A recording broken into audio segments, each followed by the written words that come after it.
superficiais. Hoje a gente vai falar ainda de quadros superficiais, mas já são quadros... a gente vai falar de quadros profundos, mas falando ainda de quadros agudos, nada é crônico aqui. A gente começa com um casinho clínico para ver como é que a gente está de verdade nesses quadros bacterianos. Aqui a gente tem o quadro da Maria Rodrigues, uma menina de 7 anos que foi levada à clínica pela sua mãe devido à aparição de lesões na pele. A mãe informa que Maria estava brincando com outras crianças no parque durante a semana passada. No princípio notaram uma pequena chaga avermelhada no braço direito, mas pensaram que era picada de algum inseto e trataram com creme tópico. Nos dias seguintes, as lesões começaram a se multiplicar e estender-se por outras áreas do corpo. As lesões são pequenas, são elevadas e estão cobertas com uma crosta amarelada. As crostas são grosseiras, com um aspecto mielicérico. As áreas afetadas estão rodeadas por um halo avermelhado, pelo quadro inflamatório, né? A gente tem um eritema presente aí. Algumas das lesões têm um exudado claro, não é pus, é líquido exudativo, quer dizer que é um processo inflamatório agudo. A mãe de Maria também informa que a criança está coçando essas lesões, especialmente durante a noite, o que levou à ruptura de algumas dessas crostas e liberação de um líquido claro.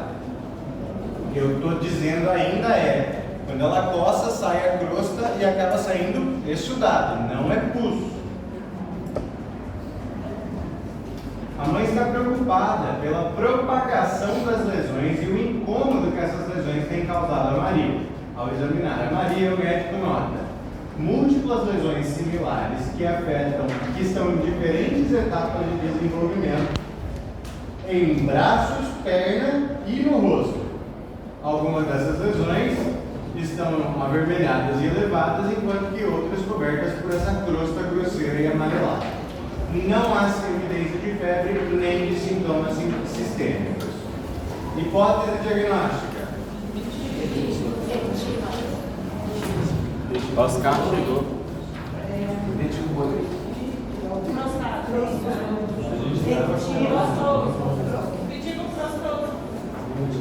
Impético. Crostroso. Por que crostroso? A gente nota que tem um aspecto de crosta mielicérica. Muito bem. Então, o diagnóstico é impético. A classificação é crostroso. Qual seria o plano de tratamento para esse paciente?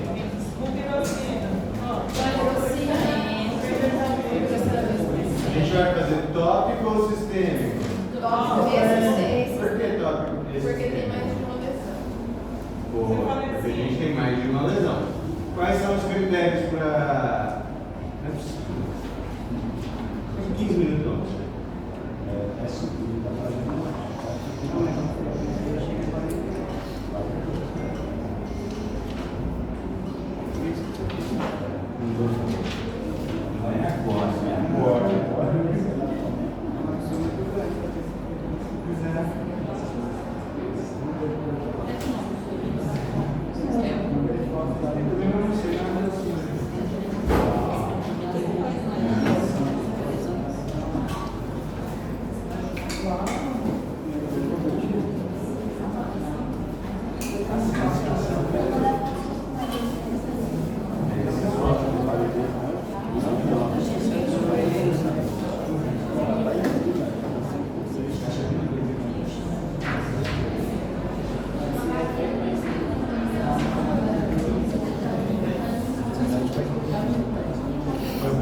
Obrigado. Critérios para antibiótico terapia sistêmica. Não. Os critérios. Se eu tenho uma lesão, mais sintomas sistêmicos ou se eu tenho mais de uma lesão? Boa. Em que ocasião a gente vai usar só o tópico? Uma única lesão sem sintomas sistêmicos. Genial. Então, no nosso plano terapêutico aqui, a gente vai fazer tópico e sistêmico. O tópico qual é?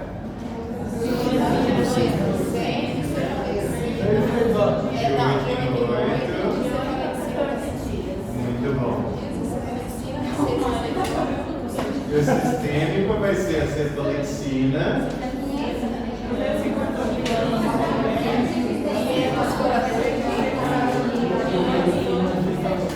Muito bom. Aqui a gente tem que sempre se atentar aos detalhes da idade. 7 anos a gente vai usar dose pediátrica, 250 miligramas, de 6 em 6, 7 dias. Muito bom. E se a criança for alérgica à penicilina, eu posso usar cefalosporina? Não. O que eu uso? Não.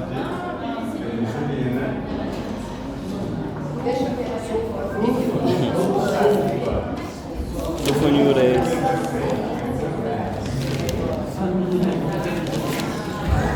No caso clínico da prova, a criança não vai ser alérgica, pode ficar tranquilo. Mas é só para vocês saberem que se for alérgica a cefalosporina, não pode usar penicilina porque dá reação cruzada. Tá bom? Qual que é o quê? Sulfa. Sulfamethoxazol com metropina. No Brasil, o famoso Vactrin. No Paraguai, o famoso Cefaloprim.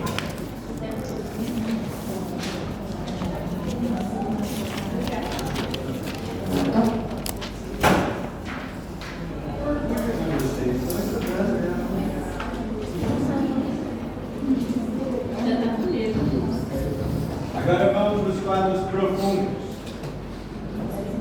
Nos quadros profundos, pessoal, a gente tem... peraí. Antes da gente falar dos quadros profundos, a gente montou um grupo de WhatsApp dessa sala? Não.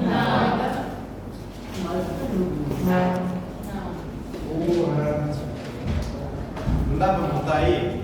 Dá. Montei que eu vou mandar um caso de e-mail para vocês. Alguém vai montar?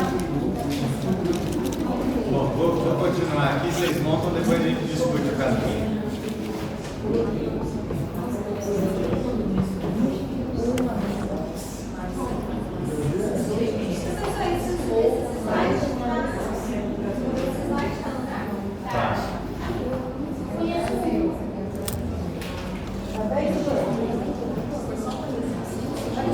Começando?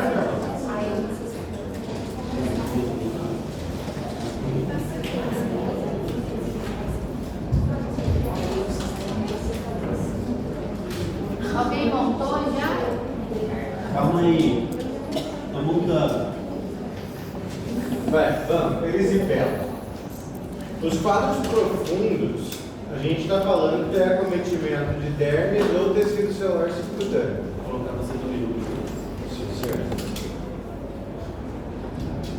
Pode mandar bastante figurinha no grupo que eu uso. Meninos, eu não sabe onde vai chegar. Não, deixa quieto, não manda nada.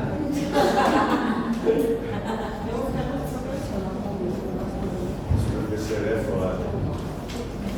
Semestre passado, o pessoal estava me mandando um dos professores. A galera, eu sou do time dos professores, não esquece disso não.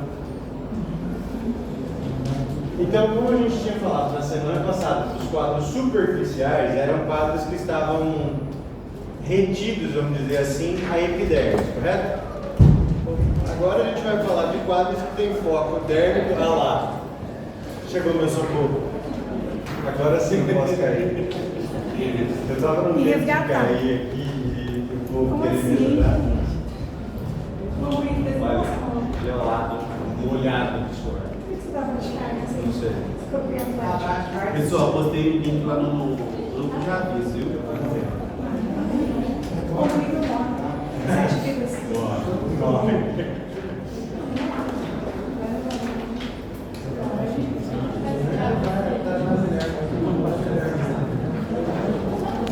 Eu vou dar esse aqui, aí o breakzinho deles. Aí no breakzinho deles eu vou lá. Você tá aqui, né? Você tá aqui.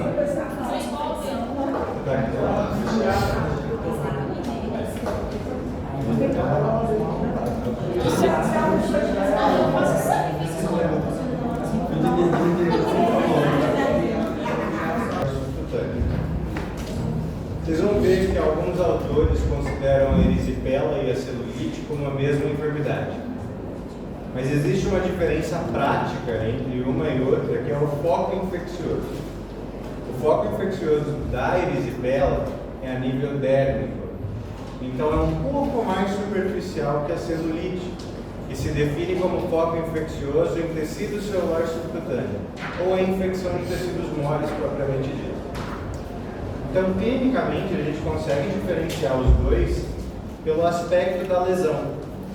Os quadros de erisipela deixam a lesão muito bem delimitada por estarem, entre aspas, mais próximos à superfície da pele do que os quadros de celulite, que estão mais profundos. Se a gente lembrar daquele desenho prático do bloco de pele, é sempre epiderme, derme e tecido celular subcutâneo, correto? Se o foco inflamatório é em epiderme, ele está mais se é em derme, ele está mais próximo da epiderme, consequentemente a gente visualiza melhor a lesão. Então essa seria a diferença prática entre as duas entidades clínicas. Fatores de risco, marcadores de gravidade e complicações são comuns nas duas. Porque para erisipela piorar, para ela se complicar, ela tem que afetar tecidos mais profundos. E se ela afeta tecido mais profundo, ela vira uma celulite. Então a gente tem as complicações, uma passa pela outra, então acaba compartilhando essas características. Mas vamos lá. A gente determina então que a erisipela é uma infecção bacteriana profunda, que acomete tanto dermes quanto tecido celular subcutâneo. Porém, no tecido celular subcutâneo, o foco infeccioso é em dermes e não em tecido celular subcutâneo. E nesses quadros que são profundos, acontece quase que impreterivelmente o acometimento de gânglios linfáticos. Então a gente vê no quadro clínico do nosso paciente, além da lesão cutânea, a gente tem um quadro extracutâneo. E esse quadro extracutâneo é a linfadenopatia. Esse paciente sempre vem com linfadenopatia periférica. Na nossa palpação, a gente vai notar esses gânglios agrandados, que são indicativos de um quadro mais profundo. Quadros superficiais quase nunca deixam esse acometimento linfático.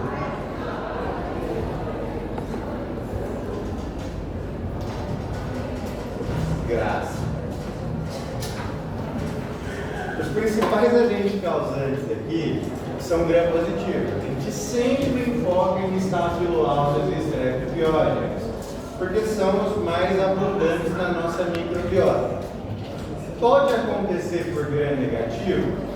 Pode, em algumas circunstâncias específicas, assim como a gente falou do quadro linfético, enfim.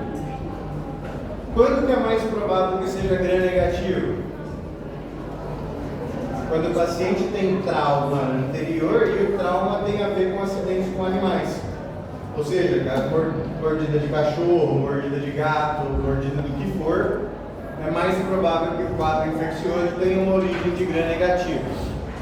Beleza? Assim como anaeróbios. Quando a gente está falando de anaeróbios, a gente fala principalmente de acidentes em meio aquático também. Quando é um paciente que está na beira do rio, sei lá, pescando. E aí caiu na beira do rio, tinha um pau enfiado na areia lá, cortou a perna, alguma coisa do estilo, e estava em contato com o meio aquático. Aí é muito provável que o patógeno envolvido nessa infecção seja um anaeróbio. Também podendo ser gram-negativo. Mas nessas ocasiões acontecem assim essas infecções por outros germes que não o Staphylococcus aureus e o Streptococcus.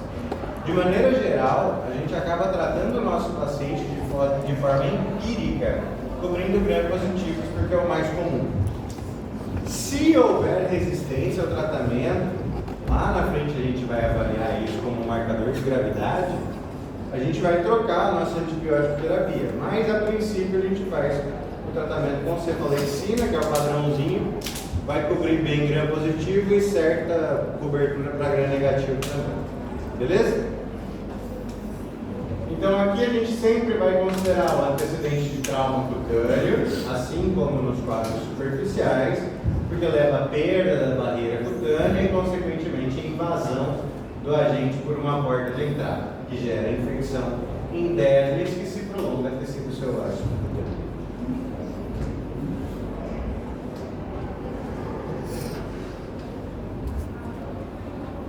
Quanta vida a gente chega a falar de...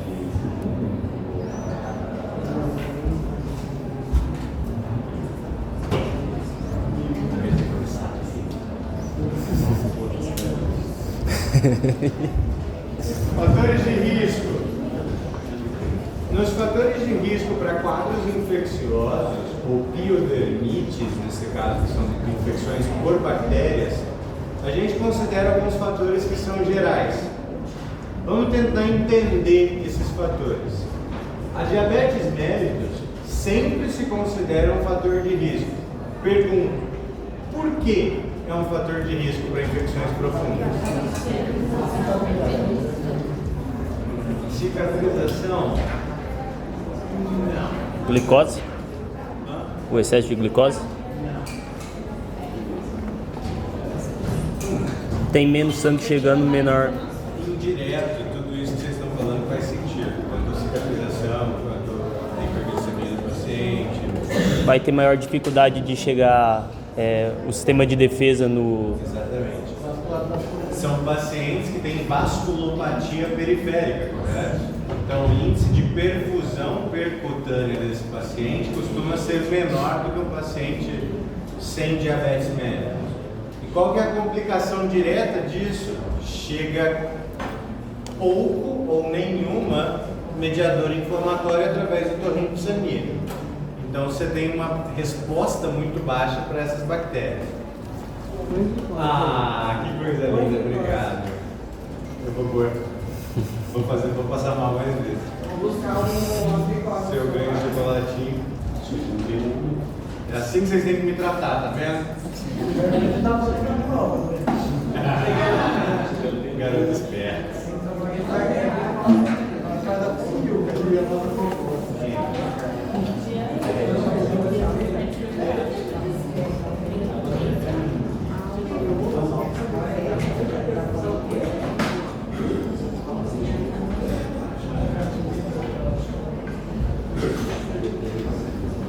Então vai. Diabetes mellitus é um fator de risco pelo quê? Pela vasculopatia periférica. HIV, obviamente, é um fator de risco para quadro infeccioso, né? A gente está falando da imunodeficiência humana adquirida. Obesidade. Por que a obesidade é um fator de risco para infecções cutâneas bacterianas?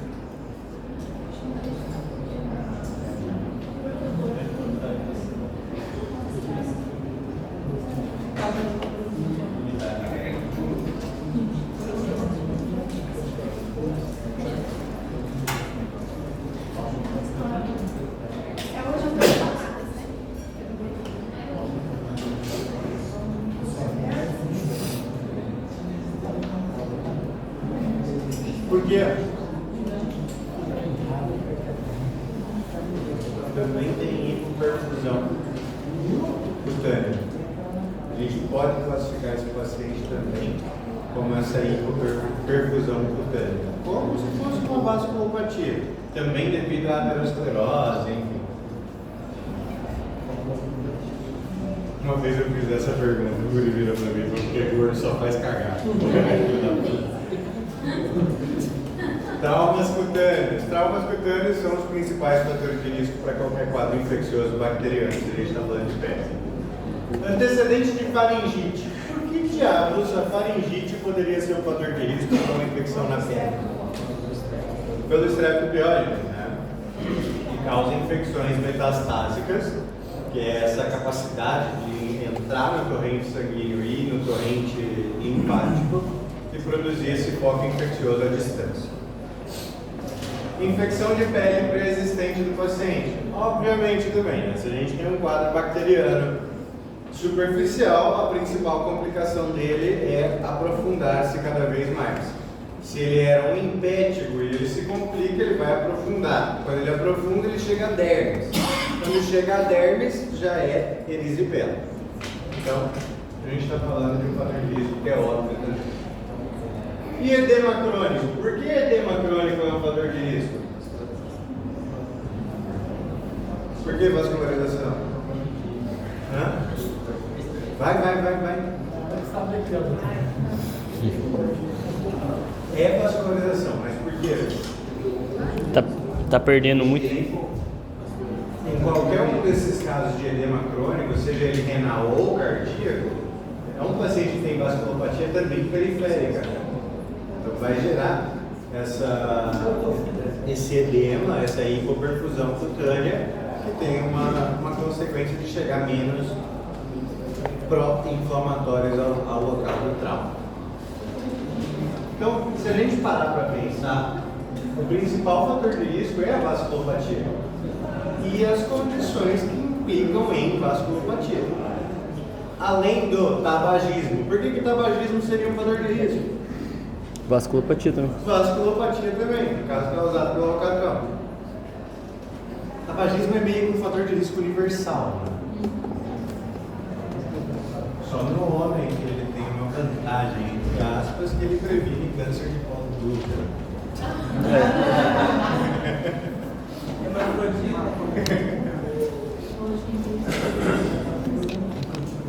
Quadro clínico. Os quadros clínicos profundos geralmente se precedem de pródromos. Lembrem que pródromos são sinais inespecíficos que aparecem antes da enfermidade cutânea propriamente dita.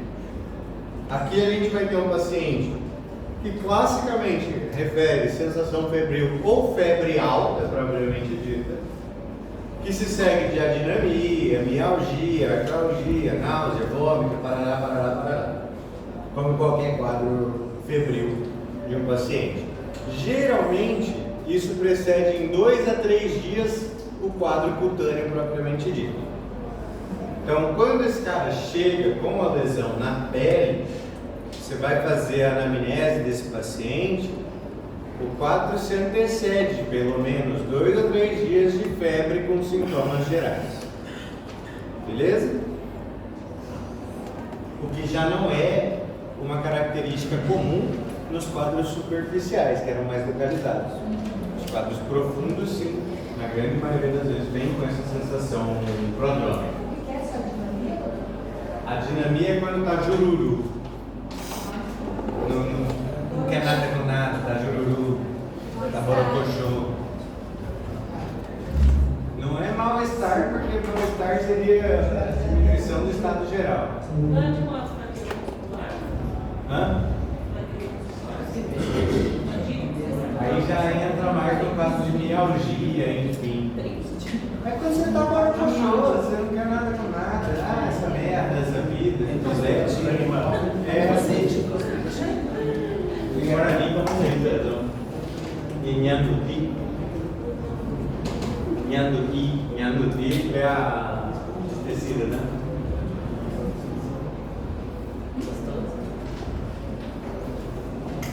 Que se siente aranhar.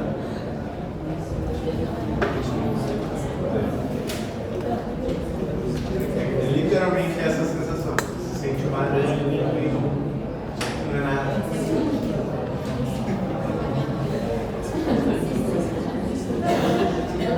Aí aparece o quadro cutâneo propriamente dito. O quadro cutâneo da erisipela caracteristicamente vem com bolhas. Isso que a gente vê é o paciente de livro, né? Que ele vem com bolha e tal. Não é assim na maioria das vezes que se apresenta. Na maioria das vezes ele se apresenta com uma mácula eritematosa que evolui e vira placa, ou seja, tem uma elevação naquela área delimitada pelo eritema, e ali você nota que tem um pouco de vesículas. Bolhas em si é paciente de livro, nem sempre vocês vão ver dessa jeito. Com sinais logísticos presentes. O que são os sinais logísticos? Os sinais inflamatórios. É um paciente que tem dor local, que tem eritema, que tem edema, que tem tudo aquilo da inflamação no geral. Só que o eritema daqui é um eritema que tem uma aparição, entre aspas, súbita. Por que eu digo entre aspas súbita? Porque se precedeu 3 dias de febre e tal, então não tem como ser súbito. Mas quando aparece de uma vez a vermelhidão. E essa vermelhidão, na maioria das vezes, é acompanhada de prurido e uma sensação de ardência local. Onde esse paciente refere que ele até tem dor, mas essa dor piora quando alguém aperta a lesão. Não é como na celulite.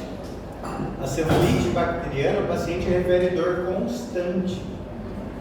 Enquanto que aqui refere dor principalmente na pressão. E na nossa palpação, a gente já pode sentir um sinal de gravidade, inclusive. Que é quando você vai palpar e você sente crepitação na pele do teu paciente, que é um indicativo de enfisema subcutâneo. Quando o paciente tem enfisema subcutâneo nesses quadros profundos, indica que ele já está complicando. Aí a gente tem 2 complicações graves, que são a fascite por ser necrosante, e a gangrena, que é uma gangrena gasosa. Aí já é necrose também.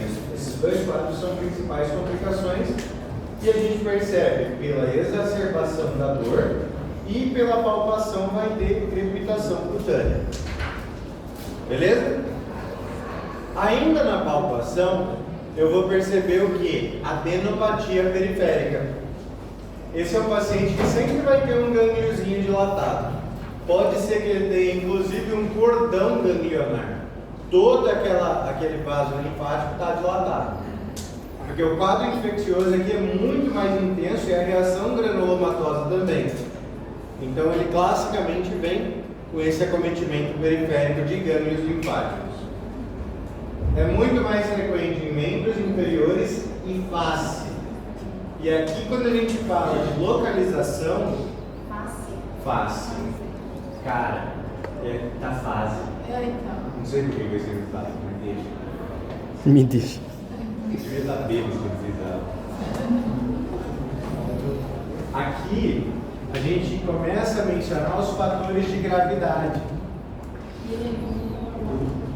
Preferencialmente unilateral pela questão do trauma. Aqui, pessoal, o marcador de gravidade, primeiro de todos, é a localização. Quando aparece um face, é sempre um critério de gravidade. Lá na frente a gente vai falar mais. Acho que é o próximo slide. Ao exame físico. O que eu vejo no exame físico do meu paciente? Então, o paciente ele vem com a história de febre, vem com a história de adinamia, vem com a história de mialgia, parará. E ele refere que apareceu uma mancha avermelhada do nada. Eu vou avaliar meu paciente, ele já vai ter a placa eritematosa, que é bem delimitada. Atenção com esse bem delimitado. Lesões que são profundas, de aspecto bem delimitado, são características de erisipela. Por que ela é bem delimitada? Porque o foco infeccioso está em dermis. Então é fácil de você ver essa lesão. A celulite, na maioria das vezes, tem bordas que não são tão delimitadas assim, porque já é um pouco mais profundo, a gente não consegue ver tão bem a lesão. Então, sempre que o eritema for bem delimitado, eu estou falando de erisipela. Se o eritema for discreto, eu estou falando de celulite. Beleza? É uma placa que é rígida, dolorosa, a palpação, principalmente com temperatura elevada. Na palpação, eu vou notar que tem acometimento linfático ou piso do cordão linfático. Olha lá. Olha como o eritema é bem delimitado. Tu consegue marcar com precisão aonde que está a lesão do paciente. Classicamente, isso eu digo para vocês já de maneira dermatológica. Se a gente interna esse paciente, a gente fica responsável por ele, a gente costuma marcar a lesão desse cara. Pega um canetão e marca aonde que tá as bordas da lesão para a gente poder acompanhar, para ver se está diminuindo ou se está aumentando. ou se ficou estável, o que me indica o índice de resistência ao tratamento. Se em 72 horas depois do ingresso do meu paciente o eritema continua igual, quer dizer que eu estou em falha terapêutica. Isso também é chamado como prova do laço igual da PTEC também? Não. Nada a ver. Não, aqui é intravascular. Aqui se eu apertar essa lesão, além de causar dor no meu paciente, eu vou constatar que é intravascular. Vai ficar branco a hora que eu soltar. Depois ela volta a ficar avermelhada, porque é um eritema, está dentro do vaso ainda. A prova do laço, ela vai mostrar a presença de petequias, que já é sangramento, já é extravascular, já é púrpura. Mas o acompanhamento que a gente faz dessa lesão, a gente faz marcando, pega o canetão, literalmente assim, e marca toda a borda da lesão, não uma área específica. Para a gente controlar como é que ela está se comportando, se ela está crescendo ou se ela está diminuindo. E esse controle a gente faz idealmente a cada 24 horas, mas as primeiras 48 você não espera uma melhoria clínica do quadro, que é a mesma coisa que você internar um paciente com pneumonia, por exemplo, e pedir um raio-x de controle em 48 horas. Tu só vai irradiar o cara, porque não dá para ver melhoria clínica em 48 horas. Então aqui a gente está estipulado que são 72 horas. Em 72 horas você vai e controla a marca inicial. Se regrediu, beleza, estamos no caminho certo. Se cresceu ou se continua na mesma medida, quer dizer que a gente está em resistência antibiótica. Beleza? Acho que nem chegou nessa parte aí. Eu já vi pessoas que sofrem de rubéola e daí melhora, daí passa uns 2, 3 meses, como eu não sei o que, pior. Existe isso Tratamento. Até tem, mas é porque o tratamento foi incompleto. De falar assim, quando eu compro carne de porco, eu faço. Aí, não sei se. Porque não fiz tratamento correto.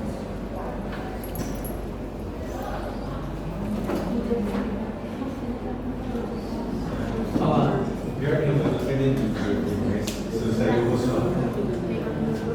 Ó, aqui ó, a gente tem uma lesão que é um marcador de gravidade pela localização e pela idade do paciente. Aqui a gente tem uma lesão em face. A gente vê que o quadro começou no nariz, mas já se disseminou para a área malar e já tem acometimento de pálpebra inferior. O professor Igor já falou com vocês sobre órbita? Já falou sobre o septo orbitário, sobre o tarso palpebral? Ele falou isso. Não. A gente tem na pálpebra é a pele mais fina que tem no resto do corpo. Então, quando a gente tem um acometimento de pele em pálpebra, a gente está falando de um quadro que está chegando até tecido celular subcutâneo, porque é muito fininho. Não tem como estar restrito em uma capa só. Então, nesse paciente em específico, o quadro dele, por mais que seja bem delimitado, o que nos leva a pensar em uma celulite, como já chegou na pálpebra, já chegou em tecido celular subcutâneo também. Então o foco aqui já é uma celulite, não é mais uma erisipela. Qual que é a gravidade disso? Esse daqui é um dos pacientes que geram aqueles quadros raros dentro do hospital. Tá a galera que não é da medicina, né? Tá o dermato, tá o oftalmo, tudo junto vendo o mesmo paciente. Nessas ocasiões, a gente tem uma celulite pré-septal. Celulite pré-septal é sempre um quadro grave, porque a evolução dele é a celulite orbitária. E a celulite orbitária leva à cegueira. E é uma cegueira que é irreversível, porque leva à atrofia do nervo óptico. Então, esse quadro, o manejo é intra-hospitalar obrigatório. e a gente faz antibiótico terapia endovenosa obrigatória dos pacientes. Aí você vai, finda, banco, mete os antibióticos, pica nesse paciente, porque tu não quer que o quadro progrida o curso natural da doença que vai levar à cegueira desse paciente. Então, sempre que a gente estiver falando de lesão em face, é um marcador de gravidade e o manejo é preferencialmente intra-hospitalar. Beleza? Falando dos marcadores de gravidade. Extremos de idade. Mais do que 60 e menos do que 2 são marcadores de gravidade e o manejo é preferencialmente intra-hospitalar. Se tiver um desses aqui, tal, o manejo já é preferencialmente intra-hospitalar. Não é igual critérios de pirâmide. Se tiver um, já é o suficiente. Se a lesão for em face, interna. Imunossupressão ou depressão. Qual que é a diferença de imunossupressão e depressão? Um é temporário e outro permanente? Não necessariamente. Imunossupressão pode ser por resto da vida. Você pode ser um paciente imunossuprimido por resto da vida. Mas supressão é aquele que é induzido e depressão é porque tem uma condição de base que gera aquilo. Então, paciente imunossuprimido, um paciente em corticoterapia, por exemplo. Quem é um paciente em corticoterapia que vai ser imunossuprimido pro resto da vida? Um exemplo. Um paciente que ele vai tratar por resto da vida com corticoide. Ele vai ser imunossuprimido pro resto da vida. E deprimido? Quem é o imunodeprimido? HIV. HIV. Muda do exemplo. Sinais de sepse. O que seriam os sinais de sepse? Os sinais precoces de choque. É, tipo eu. Lembra de mim. Ali, ó. Sentadinho com o controlinho na mão. Esse tá séptico. E o paciente que tem resistência ao tratamento. Resistência ao tratamento, nesses casos a gente fala, se 72 horas depois do início do tratamento não houve melhoria clínica, interna o cara, vamos fazer endovenoso. Beleza? E as complicações possíveis, tá aqui. Bacteremia, endocardite, artrite séptica, osteomielite, sepse e depois da sepse, morte. Abordagem diagnóstica. A nossa abordagem diagnóstica é estritamente clínica nesses quadros. Só que aqui a gente costuma fazer exames de rotina quando na presença de um marcador de gravidade. Tendo em vista que o manejo vai ser preferencial intra-hospitalar, a gente tem que ter um critério, um parâmetro para a gente comparar na evolução do caso do nosso paciente. Então vai lá, pede lá uma hemograminha, porque a mão do hemograma treme. O que a gente espera ver no hemograma? Leucócito aumentado. Leucocitose, né? A gente tem um quadro que é inflamatório por origem infecciosa, a gente vai ver leucocitose com Neutrofilia. Origem bacteriana. Perfil renal a gente faz principalmente por um paciente que tem indícios de resposta inflamatória sistêmica, que é um candidato a sepsis. Glicemia, também pelo risco do paciente ser diabético, né? Mas aqui a gente faz uma glicemia porque é um controle indireto do índice de cortisol. Uma vez que o cortisol é um contrarregulador glicêmico, a gente consegue estimar o índice de cortisol pelo índice glicêmico do paciente. PCR e VHS são mais como parâmetros propriamente dito, porque são marcadores inflamatórios inespecíficos. A gente usa para ver se o nosso tratamento está dando certo. E ainda se diz que PCR, quanto maior do que 13, é indicativo de internação também. É muito relativo essa PCR. A gente usa muito mais como comparativo para o tempo de tratamento dele intra-hospitalar. E o hemocultivo, se o paciente tiver sepse, a gente fazer o antibiograma, fazer uma antibiótico terapia direcionada para esse paciente. Os diagnósticos diferenciais. A gente vê que os 3 primeiros são complicações. Vou levantar. Se eu cair, caí. Vou cair. Melhorou, passou ali, acelerado. Aí, ó. Eu já tá te avaliando aqui. Voltei.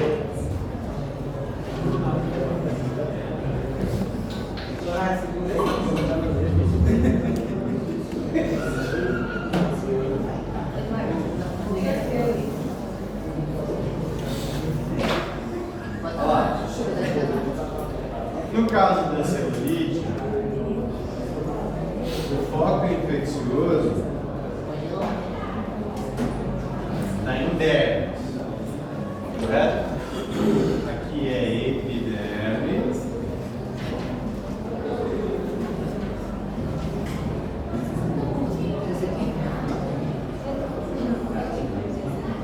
O foco infeccioso está aqui.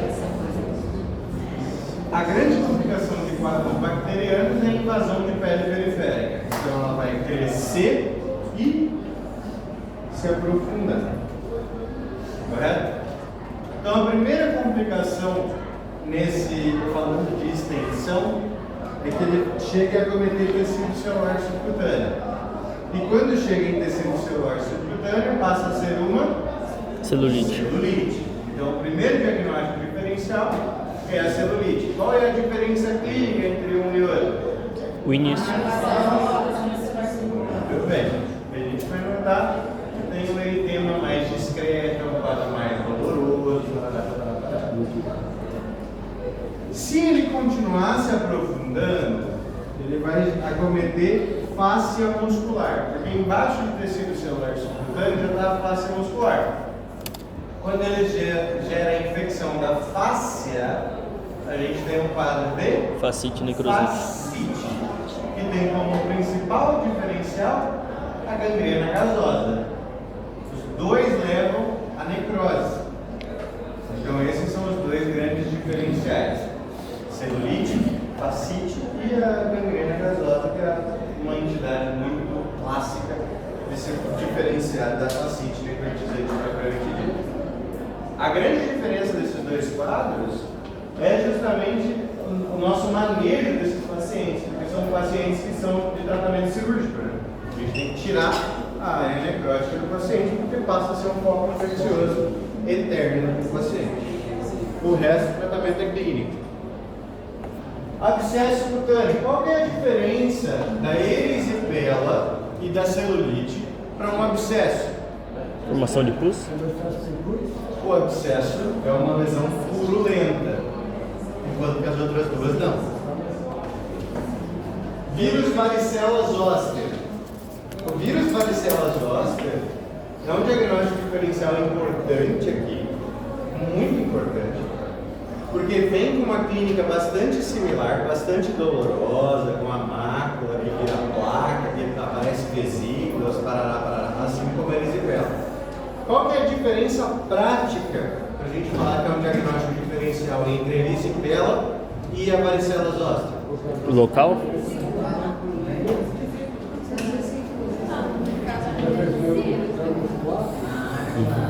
Sim, etiologia sim. O local de acometimento. Mas clinicamente, o que eu olho para um paciente e falar, isso aqui é zoster? Vesícula. A distribuição da lesão, não a localização precisamente, mas a distribuição. Os quadros de zoster se distribuem em um dermátomo. É só uma faixa de pele que está afetada, no caso do zoster. No caso da erisipela, pode ter esse aspecto, mas a erisipela não respeita a linha média. Então ela sempre vai passar para o outro lado, enquanto que o zoster não. O zoster sempre respeita a linha média, não sobrepassa para o outro lado. Zoster é o cobreiro. Não, agora eu entendi. Porque você tinha falado que a erisipela era uma só. Não, a maioria das vezes. Mas pensa assim, sendo erisipela para o paciente for na face.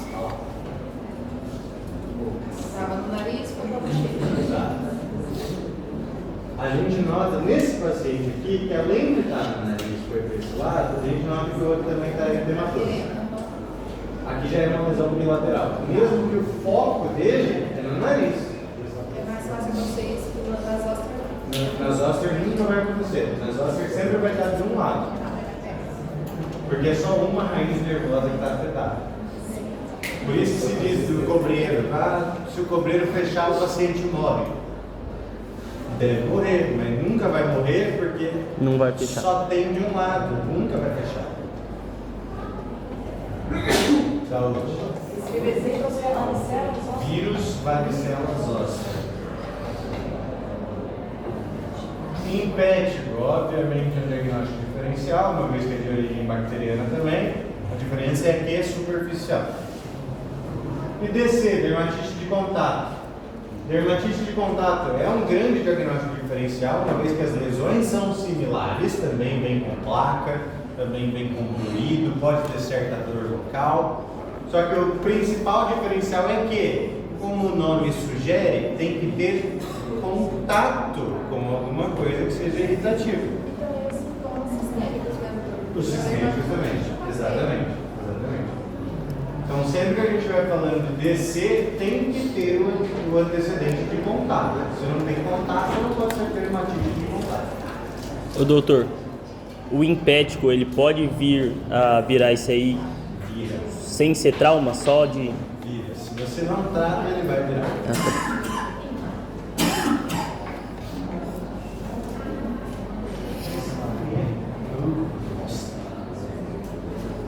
Manejo do paciente, a gente faz a hospitalização, se tiver algum marcador de gravidade, senão o tratamento é ambulatorial. O tratamento ambulatorial consiste de antibiótico terapia, onde a gente vai usar preferencialmente cobrindo gram-positivos, cefalexina, a mãe de todas aqui, e a gente tem um plano que vai variar entre 5 e 14 dias. No geral, quadros ambulatoriais a gente trata 5 dias. No geral. Se tem alguma condição, se a lesão é grande ou alguma coisa do estilo, você até pode prolongar esse tratamento. Mas por geral a gente faz 5 dias e avalia. Se na avaliação inicial melhorou o quadro, suspende a antibiótico terapia e boa. Se não, prolonga, faz até 14 dias. Já no manejo intra-hospitalar, são 14 dias que a gente faz. Olha lá. Fenoximetilpenicilina, esquece. Isso aqui é coisa de livro, vocês nunca vão ver isso na prática de vocês. Cefalexina de 500, padrão pra gente. Cefalexina de 500, via oral de 6 em 6, 5 a 14 dias. Clindamicina em caso de resistência. hipersensibilidade. Ou sulfina com trimetopina, padrão também pra gente. Quero que vocês disso daqui se lembrem de 2 drogas sempre. Cefalexina, que é o que tem em todo lugar, e o Bactrim, que é sulfamethoxazol com trimetopin, como uma opção de tratamento em caso de hipersensibilidade. Beleza? Além disso daqui, tem as bruxarias antigas, hein? Nas bruxarias antigas, tem a água boricada, que a gente indica como compressa, uma compressa com água boricada, pelo menos 3 vezes ao dia, que dura entre 10 e 15 minutos, tem característica bacteriostática. Então vai diminuir a proliferação de bactéria local, tende a melhorar o quadro. Outra bruxaria antiga que se usa é a imersão em solução de permanganato de potássio. Muito bom também, faz pelo menos 3 vezes aí, é algo que tende a ajudar bastante. Mas isso é bruxaria antiga, macete dos velhos, que funciona. Então, pode indicar sem medo. A neomicina com bacitracina também tem característica secativa, além de bacteriostática. Então, pode ser útil, a gente pode indicar 3 vezes ao dia também. Mas vem a famosa mupirocina. Mupirocina tem característica antibiótica, então é preferencial o manejo desse paciente via tópica como pirocina, que é 3 vezes ao dia também, 7 a 14 dias de tratamento. Beleza?